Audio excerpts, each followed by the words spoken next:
Hello everyone, welcome to the daily current affair shorts initiative by prep IAS. इस initiative में हम cover करते हैं ऐसे टॉपिक्स जो रिसेंटली न्यूज में थे और आपके यूपीएससी प्रीलिम्स के करंट अफेयर्स पोर्शन को कवर करने के लिए इन टॉपिक्स के बारे में जानना आपको जरूरी है। और साथ ही हम बनाते चलते हैं इन टॉपिक्स के ऊपर प्रैक्टिस क्वेश्चंस भी। तो चलिए आज के वीडियो को स्टार्ट करते हैं and these are the topics that we will be covering today. तो इससे पहले कि हम अपने टॉपिक्स की शुरुआत करें, देख लेते हैं जो कल क्वेश्चंस हमने दिए थे उनके आंसर्स क्या थे। तो लास्ट वीडियो में जो पहला क्वेश्चन हमने देखा था वो था बायोबिट्यूमेन के बारे में। With reference to biobitumen, consider the following statements. Biobitumen is a plant-based fertilizer primarily used to improve soil fertility in plantations. Second statement is biobitumen is generally produced from farm residues such as crop stubble and other agricultural waste. तो अब इसको solve करके देख लेते हैं। ये जो first statement दिया हुआ है कि जो बायोबिट्यूमेन है ये क्या है, प्लांट बेस्ड फर्टिलाइजर बोल रहा है और इससे सॉइल फर्टिलिटी इंप्रूव होती है प्लांटेशंस में। तो ये स्टेटमेंट तो रॉन्ग है। हमने कल देखा था कि बायोबिट्यूमेन है वो क्या है, वो एक विस्कस बाइंडर है ना, विस्कस बाइंडर था ये हमने देखा था। और इसका यूज़ कहाँ पे होता था, तो 3 जगह यूज़ होता था इसका। रोड कंस्ट्रक्शन में होता था, इसके अलावा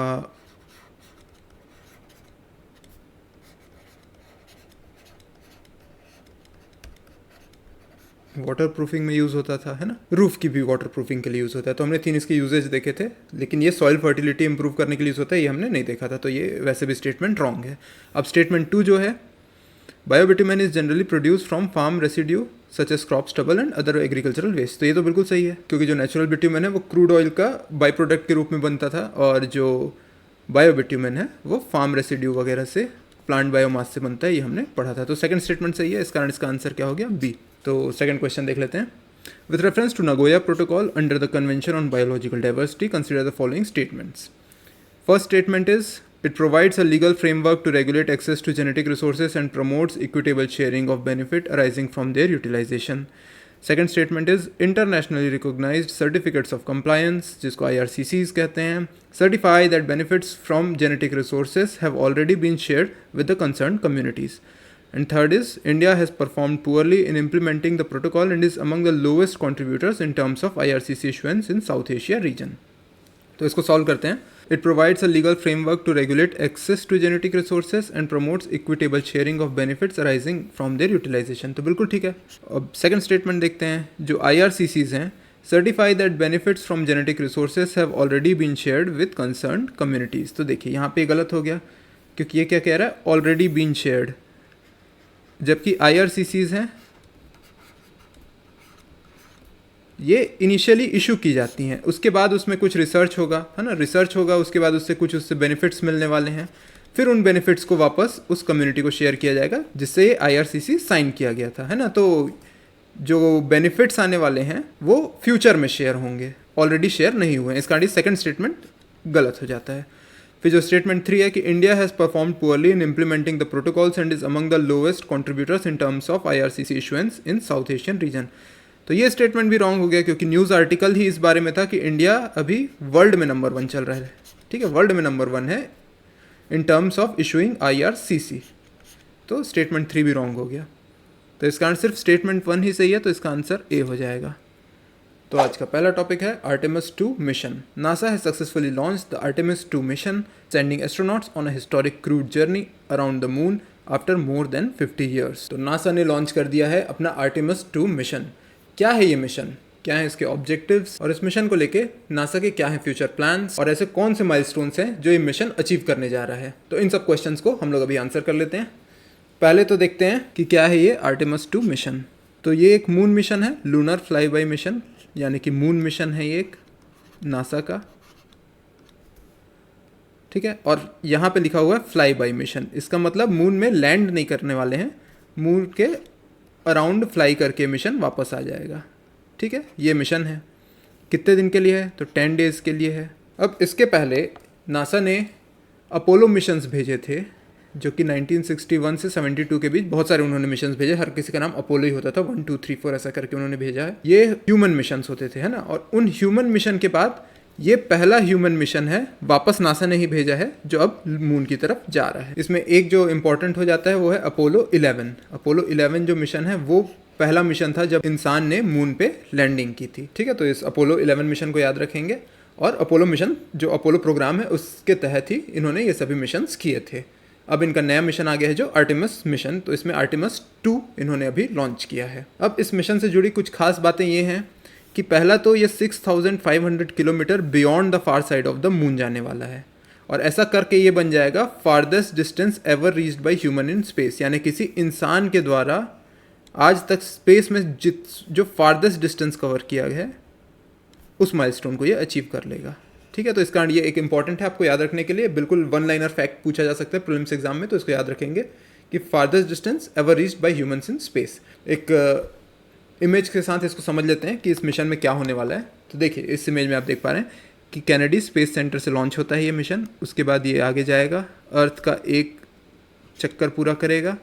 ठीक है, एक पूरा चक्कर करने के बाद फिर सेकेंड राउंड जब ये चक्कर लेते रहेगा तो ये स्लिंग शॉट करेगा मून की तरफ।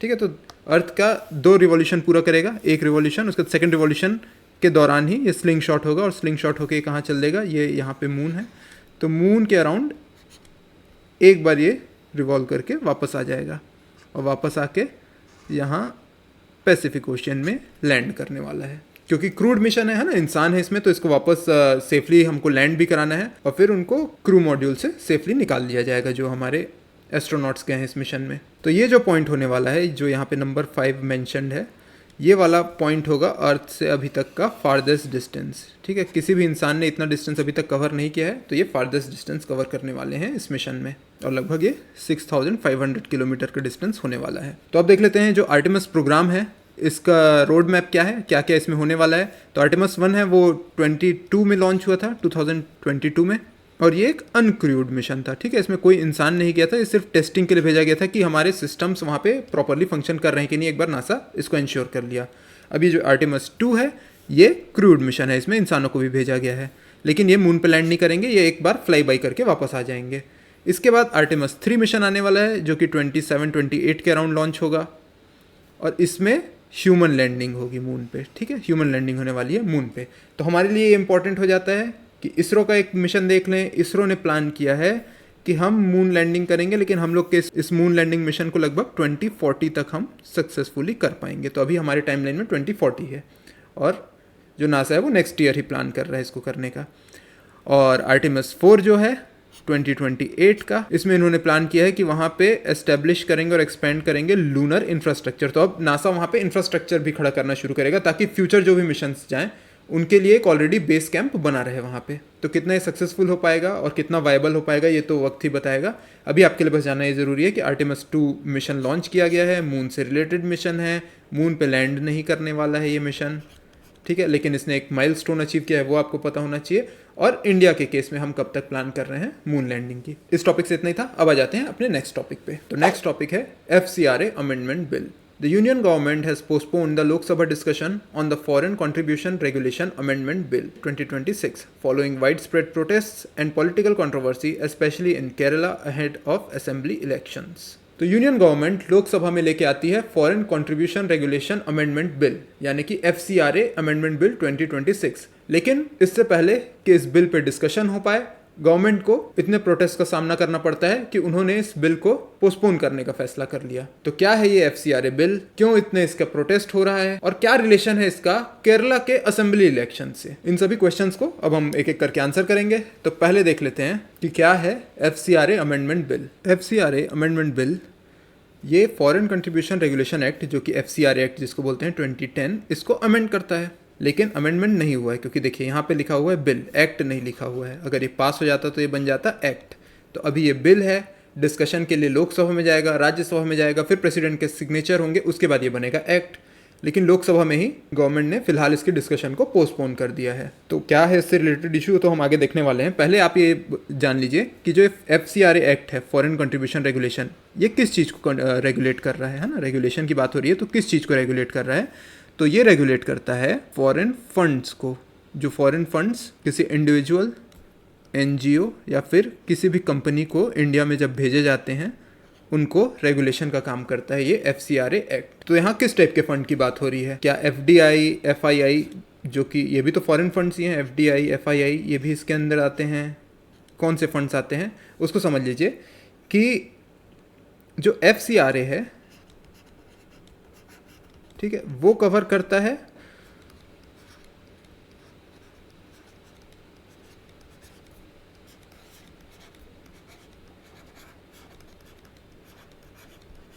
फॉरेन डोनेशंस को, जबकि जो FEMA, जिसको फीमा भी कहा जाता है, फॉरेन एक्सचेंज मैनेजमेंट एक्ट, वो रेगुलेट करता है आपके FDI और FII को, या फिर फॉरेन पोर्टफोलियो इन्वेस्टमेंट भी बोल लीजिए। इन सब को जो रेगुलेट करता है वो है फॉरेन एक्सचेंज मैनेजमेंट एक्ट। जबकि जब सिर्फ फॉरेन डोनेशंस की बात हो रही है ना, चाहे वो डोनेशंस किसी इंडिविजुअल को आ रहे हों, किसी NGO को आ रहे हों, या किसी कंपनी को आ रहे हों, अगर बाहर से कोई पैसा आता है डोनेशन के रूप में, तो उस पूरे पैसे को रेगुलेट करने का काम कौन करेगा? फॉरेन कंट्रीब्यूशन रेगुलेशन एक्ट करेगा। तो ये हो गया FCRA। अब गवर्नमेंट इसके लिए लेके आ रही है कुछ amendment in the form of an amendment bill. तो क्या अमेंडमेंट्स गवर्नमेंट यहाँ प्रपोज कर रही है उनको देख लेते हैं, तो फिर हमको ज़्यादा अच्छे समझ में आएगा कि कंट्रोवर्सी कहाँ हो रही है। सेंट्रल गवर्नमेंट अब एक डेजिग्नेटेड अथॉरिटी अपॉइंट कर सकती है, ठीक है, एक नया पोस्ट की बात हो रही है यहाँ पे। Designated authority central government appoint करेगी। क्या करेगी डेजिग्नेटेड अथॉरिटी? देखिए, जो भी NGO या फिर कोई कंपनी है अगर इंडिया में और उसको फॉरेन से कंट्रीब्यूशन मिलना है, तो उसको पहले जाके FCRA रजिस्ट्रेशन कराना होगा, ठीक है। ये उन्होंने FCRA रजिस्ट्रेशन करवा लिया अब उस कंपनी ने। अब ये जो रजिस्ट्रेशन है ये एक्सपायर भी हो सकता है एक टाइम पीरियड के बाद, या फिर हो सकता है वो कंपनी उसको सरेंडर कर दे, या फिर कैंसिल कर दिया जाए। कैंसिल क्यों होगा? कुछ उसमें पता चलता है फ्रॉड हो रहा था, या फिर गलत एक्टिविटी के लिए यूज़ हो रहा था, या वो कंपनी ही ब्लैक लिस्ट कर दी गई, ऐसा कोई भी कारण हो तो कैंसिल हो गया मान लीजिए उनका रजिस्ट्रेशन, या फिर उन्होंने सरेंडर कर दिया, या फिर वो एक्सपायर हो गया। ऐसे किसी भी केस में जो फॉरेन कंट्रीब्यूशन आया है, ठीक है, तो वो फॉरेन फंड होगा, उससे कुछ उन्होंने अगर प्रॉपर्टीज़ खरीदी हैं या कैपिटल कुछ उससे बनाया है, जो भी है, तो उस फंड का और असेट का पूरा कंट्रोल किसके पास चला जाएगा? इस नई डेजिग्नेटेड अथॉरिटी के पास चला जाएगा, ठीक है। इसके लिए गवर्नमेंट ने प्रपोज किया है कि हम एक नई अथॉरिटी बना रहे हैं। अब गवर्नमेंट ने इसके साथ ही इंट्रोड्यूस किया है एक कॉन्सेप्ट ऑफ सीज्ड रजिस्ट्रेशन, यानी आपका रजिस्ट्रेशन सीज किया जाता है। सीज कब होगा? जब रिन्यूअल के लिए अप्लाई नहीं किया है उस NGO या उस कंपनी ने, या फिर उन्होंने रिन्यूअल के लिए अप्लाई तो किया था लेकिन उसका एप्लीकेशन को अभी डिनाई कर दिया गया, या फिर उन्होंने एक्सपायरी के पहले इसके लिए अप्लाई नहीं किया था। ऐसे किसी भी केस में उनका जो रजिस्ट्रेशन है वो सीज कर दिया जाएगा। अब जैसे ही वो सीज होता है तो इसकी जो पूरी प्रॉपर्टी है वो किसके पास चली जाएगी? डेजिग्नेटेड अथॉरिटी के पास चली जाएगी, ठीक है। तो यहाँ से दो केसेस बनते हैं। पहला केस है कि सीज हो गया मान लीजिए, ठीक है, ये जो हमने देखा सीज्ड वाला केस बनता है अगर, तो सीज्ड वाले केस में क्या होगा? इसको कहा जाएगा प्रोविजनल वेस्टिंग। तो प्रोविजनल वेस्टिंग में ये माना जाता है कि अभी आपका रजिस्ट्रेशन है, उसमें आपने रिन्यू करने में कुछ डिले कर दिया है, इस कारण टेम्परेरीली डेजिग्नेटेड अथॉरिटी जो है उसने आपकी प्रॉपर्टी का कंट्रोल ले लिया है। लेकिन जैसे ही आप इस प्रोसेस को कंप्लीट कर लेते हैं, आपका रिन्यू हो जाता है रजिस्ट्रेशन, तो जो एसेट्स हैं वो आपको वापस कर दिए जाएंगे, यानी उस कंपनी को वापस कर दिए जाएंगे। जबकि सेकंड केस है वो है परमानेंट वेस्टिंग का। अगर मान लीजिए सीज रजिस्ट्रेशन है, इसके बाद उनका रजिस्ट्रेशन रिन्यू नहीं किया जाता, ठीक है, गवर्नमेंट मना कर देती है, या फिर जो ऊपर वाले हमने केस देखे थे कि उनका रजिस्ट्रेशन है वो कैंसिल ही हो गया डायरेक्टली, या फिर सरेंडर हो गया है, तो उस केस में परमानेंट वेस्टिंग होगी, यानी कि जो अब असेट्स हैं या फिर कैपिटल है related to that particular company will permanently go to designated authority. और ये डेजिग्नेटेड अथॉरिटी है वो उस फंड का और उस एसेट्स का क्या करेगी? तो वो इसको फॉरवर्ड कर देगी हमारे कंसोलिडेटेड फंड ऑफ इंडिया में। सुनने में थोड़ा सा कॉम्प्लेक्स लग सकता है, पर आपको सिर्फ ये पता रहना चाहिए कि एक डेजिग्नेटेड अथॉरिटी का नया पोस्ट यहाँ पे बताया गया है, और रजिस्ट्रेशन अगर एक्सपायर होगा तो प्रॉपर्टी किसके हाथ में चल देगी? इसी डेजिग्नेटेड अथॉरिटी के हाथ में चल देगी, और उस पैसे को वो कहीं और यूज़ नहीं करेंगे, वो सीधा कंसोलिडेटेड फंड ऑफ इंडिया में फॉरवर्ड कर देंगे। सिंपल था। अब आगे आ जाते हैं। एक इन्होंने इसमें जो नया प्रोविजन जोड़ा है वो ये जोड़ा है कि कुछ पर्सन है उनको बार किया जाता है, ठीक है। कुछ ऐसे कैटेगरी ऑफ पीपल होते हैं जिनको फॉरेन से कंट्रीब्यूशन लेना अलाउड नहीं है। उसमें अब जोड़ दिया गया है न्यूज़ प्रोडक्शन और ब्रॉडकास्ट को, यानी कि जो इंडिया में न्यूज़ बता रहे हैं उनको फॉरेन से कंट्रीब्यूशन लेना अब अलाउड नहीं है। इसके पीछे क्या कारण है वो आप गेस कर सकते हैं कि अगर फॉरेन से कोई कंपनी है वो पैसा ले रही है, तो हो सकता है कि वो कुछ ऐसा न्यूज़ बताए जिसमें एक एंटी इंडिया इमेज वो पेश करना चाहे, है ना। उनके कुछ अपने एजेंडा होंगे, किसी लॉबी को वो केटर कर रहे होंगे। तो कोई भी अगर न्यूज़ हाउस है, मीडिया हाउस है जिसका न्यूज़ प्रोडक्शन या ब्रॉडकास्ट का चैनल है, तो ऐसे ग्रुप्स और कंपनीज अब फॉरेन कंट्रीब्यूशन नहीं ले सकेंगे। लेकिन ये क्या है? ये अभी बिल है ना, फाइनल नहीं हुआ है, ये उसमें एक प्रोविजन उन्होंने सजेस्ट किया है। ठीक है। फिर इसमें कुछ उन्होंने लीगल प्रोविजंस भी बताए हैं कि अपील्स, पेनल्टीज और इन्वेस्टिगेशन को लेके टाइम लिमिट, अगर यही रजिस्ट्रेशन कैंसिलेशन वगैरह इससे रिलेटेड कोई भी अपील करनी है आपको तो 90 डेज़ आपके पास टाइम है डिस्ट्रिक्ट जज के सामने आपको जाके अपील करनी है। और अगर FCRA का वायोलेशन होता है तो पहले 5 ईयर्स का था मैक्सिमम इम्प्रिजनमेंट, अब उसको कर दिया गया 1 ईयर का। और कोई भी प्रोब करना है FCRA से रिलेटेड, यानी इसका वायोलेशन हुआ है तो इस बारे में कोई भी केस या प्रोब करना है तो उसके लिए सेंट्रल गवर्नमेंट की परमिशन कंपलसरी है। ठीक है। एक इन्होंने रिलीजियस प्लेस ऑफ वर्शिप के लिए भी एक इसमें जोड़ा हुआ है कि अगर मान लीजिए कोई रिलीजियस प्लेस ऑफ वर्शिप था, ऐसा मान लीजिए कि कोई एक चर्च है, ठीक है। अब उस चर्च को फॉरेन कंट्रीब्यूशन मिलता है लेकिन उसका रजिस्ट्रेशन एक्सपायर हो जाता है। रजिस्ट्रेशन एक्सपायर होता है तो ये किसके पास आ गया? डेजिग्नेटेड अथॉरिटी के पास आ गया। अब डेजिग्नेटेड अथॉरिटी इस चर्च को किसी टेम्पल में कन्वर्ट नहीं कर सकती, यानी कि अगर कोई प्लेस ऑफ वर्शिप है, जैसे कि हमने चर्च की बात की थी, तो उस प्लेस ऑफ वर्शिप का जो रिलीजियस कैरेक्टर है वो नहीं बदला जाएगा, है ना। वो अभी भी as a place of worship use होते रहेगा क्रिश्चियनिटी के लिए, तो उसका रिलीजियस कैरेक्टर चेंज नहीं किया जाएगा।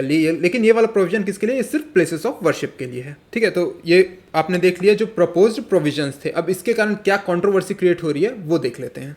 पार्लियामेंट में इस बिल का ऑपोजिशन हो रहा है, इसको अनकॉन्स्टिट्यूशनल भी कह दिया गया है और ये माना जा रहा है कि जो माइनॉरिटी कम्युनिटीज़ हैं उनके अगेंस्ट काम करता है ये बिल। तो ऐसा क्यों कह रहे हैं? जो इसका ऑपोजिशन कर रहे हैं उनका ये कहना है कि लाइसेंस का जो रिन्यूअल है या फिर रजिस्ट्रेशन का जो रिन्यूअल है वो पावर भी गवर्नमेंट के पास है। अब गवर्नमेंट अगर किसी के रजिस्ट्रेशन में टाइम लगा रही है, रिन्यूअल में टाइम लगा रही है, तो उसका रिन्यूअल ना होके वो रजिस्ट्रेशन एक्सपायर हो जाएगा। एक्सपायर हो जाएगा तो क्या करेगी गवर्नमेंट? उसको जो नया डेजिग्नेटेड अथॉरिटी है उसके पास ट्रांसफ़र कर देगी और वो उसको फिर कंसोलिडेटेड फंड ऑफ इंडिया में ट्रांसफ़र कर देंगे। तो ऐसा करके क्या करेगी गवर्नमेंट? कुछ पर्टिकुलर जो रिलीजियंस हैं उन्हीं के इंस्टीट्यूशंस को टारगेट करेगी, उनसे रिलेटेड जो भी बॉडीज़ हैं उनको टारगेट करेगी और पूरे के पूरे को गवर्नमेंट कंट्रोल कर लेगी। तो ये तो ऑपोजिशन का पॉइंट ऑफ व्यू है। अब गवर्नमेंट इस पे क्या कह रही है कि ये जो अमेंडमेंट्स लाए जा रहे हैं ये मिसयूज ऑफ फॉरेन फंड को रोकने के लिए लाए जा रहे हैं, है ना। इसका कोई भी ऐसा रिलीजियस पर्पस नहीं है या फिर किसी एक पर्टिकुलर रिलीजन को टारगेट करने का इसमें कोई ऑब्जेक्टिव नहीं है। इसके अलावा जो हमने रिसेंटली जो इश्यूज देखे हैं फोर्स्ड रिलीजियस कन्वर्जन का, तो ये जो फंड आते हैं फॉरेन से यूजुअली वो टारगेट करते हैं कुछ बैकवर्ड कम्युनिटीज़ को और वो ल्योर करते हैं ऐसे पर्टिकुलर ग्रुप्स को कि वो अपना रिलीजन छोड़ के इस नए रिलीजन में आ जाएं। बदले में उनको कुछ फंड्स भी दिए जाएंगे, कुछ ग्रांट्स मिलेंगे। तो गवर्नमेंट इसको भी स्टॉप करने की, कर्ब करने की कोशिश कर रही है। इस कारण जो फॉरेन फंडिंग है उसको और स्ट्रिंजेंट किया जा रहा है, उससे रिलेटेड रूल्स को। अब इसमें केरला वाला क्या एंगल है? तो केरला में भी असेंबली इलेक्शंस हैं। केरला मेजॉरिटी वहाँ पे किसकी है? क्रिश्चियंस की मेजॉरिटी है। ठीक है। तो वहाँ के पॉलिटिक्स में अभी इस वाले मुद्दे को बहुत ज़ोरों से उठाया जा रहा है कि देखिए ये अगर बिल पास हो जाता है, ये एक्ट बन जाता है, तो केरला में जितने भी क्रिश्चियंस हैं, उनके जितने चर्च हैं या उनके जो भी रिलीजियस इंस्टीट्यूशंस है उसको गवर्नमेंट टेक ओवर कर लेगी। और ऐसे ही फियर मॉन्गरिंग की जा रही है। तो जब भी ऐसे इलेक्शंस करीब होते हैं तो ऐसे स्टेट्स में यूजुअली पॉलिटिकल पार्टीज अपने गेन के लिए कई ऐसे मुद्दे उठाती है। इसमें कितनी सच्चाई है कितनी नहीं है तो वक्त ही बताएगा। फिलहाल ये बिल है, ये लोकसभा में आया था लेकिन इस पर डिस्कशन नहीं हो पाया है, इसलिए ये एक्ट नहीं बना है। तो आपके लिए हम फर्दर इसके वीडियो लेके आएंगे जब भी ये इस पर डिस्कशन होगा इस बिल पे, है ना। अगर एक्ट बनता है तो या फिर लैप्स हो जाता है तो उसको भी हम लोग फिर फ्यूचर में कवर करेंगे। अभी बस ये जान लीजिए कि फॉरेन कंट्रीब्यूशन रेगुलेशन एक्ट क्या है, वो किन बॉडीज़ को कवर करता है, किस टाइप के फॉरेन कंट्रीब्यूशंस इसमें कवर होते हैं और इससे रिलेटेड जो कंट्रोवर्सी है उसको भी आप शॉर्ट में समझ सकते हैं। तो आज के लिए इतने टॉपिक्स थे। अब आ जाते हैं प्रैक्टिस क्वेश्चंस में। तो आज का फर्स्ट क्वेश्चन है, consider the following pairs of space missions और प्रोग्राम्स एंड देयर ऑब्जेक्टिव्स। इधर दिए हुए हैं स्पेस मिशंस एंड प्रोग्राम्स और यहाँ पे दिए हुए हैं उनके ऑब्जेक्टिव्स। आपको कॉलम्स करेक्टली मैच करने हैं। एक बार देख लीजिए टेबल को और ये हो गए ऑप्शंस। चलिए अब आ जाते हैं नेक्स्ट क्वेश्चन में। Consider the following statements regarding foreign contributions in India. The Foreign Contribution Regulation Act 2010 regulates foreign contributions not only to companies but also to individuals. The FCRA bars people associated with news production or broadcasting from receiving foreign contributions. तो दो statements दिए हुए हैं, आपको answer करना है। ठीक है। तो आज के क्वेश्चंस मैंने थोड़े से टफ रखे हैं, देखते हैं कि कितने लोग इसका सही आंसर कर पाते हैं और कोशिश कीजिए आप सब भी पार्टिसिपेट करें। कमेंट सेक्शन में ज़रूर अपने आंसर हमें बताएं। Right, so that was all for today. अब आपसे कल मुलाकात होगी कुछ नए टॉपिक्स के साथ। Till then take care.